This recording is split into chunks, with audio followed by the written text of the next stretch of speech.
Gecenin zülmetinde axtarıram mən səni, duruxmuşam, axtarıram mən səni. Qəlbimin bir küncündə gizlənmisən, baxıram hər yerə, yoxsan sən. Niyə axı mənim üçün çoxsan sən? İnan mənə, bu ürəyə artıqsan sən. Vicdansızsan,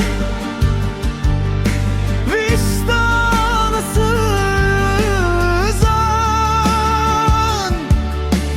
Məni necə çıxmaza salmısan, ağlımı lap itirmişəm deyəsən. Sənə olan hislərim artıq soyuyur, istəmirəm bunu sən biləsən.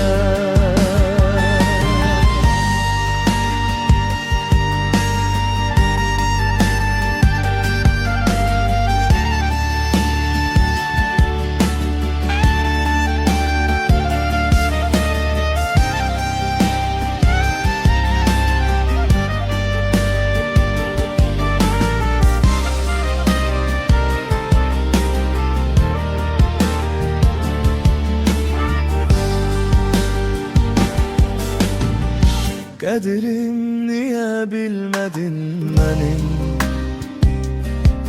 İçim yanır, külə dönmüş ürəyim. Ağrılıyam artıq, dözə bilmirəm.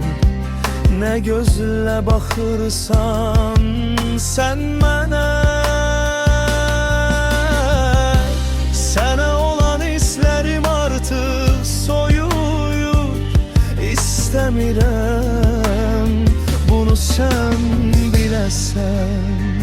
Vicdansızsan, vicdansızsan. Məni necə çıxmaza salmısan, ağlımı lap itirmişəm deyəsən. Sənə olan hislərim artıq soyuyur, istəmirəm bunu sən biləsən. Vicdansızsan, vicdansızsan.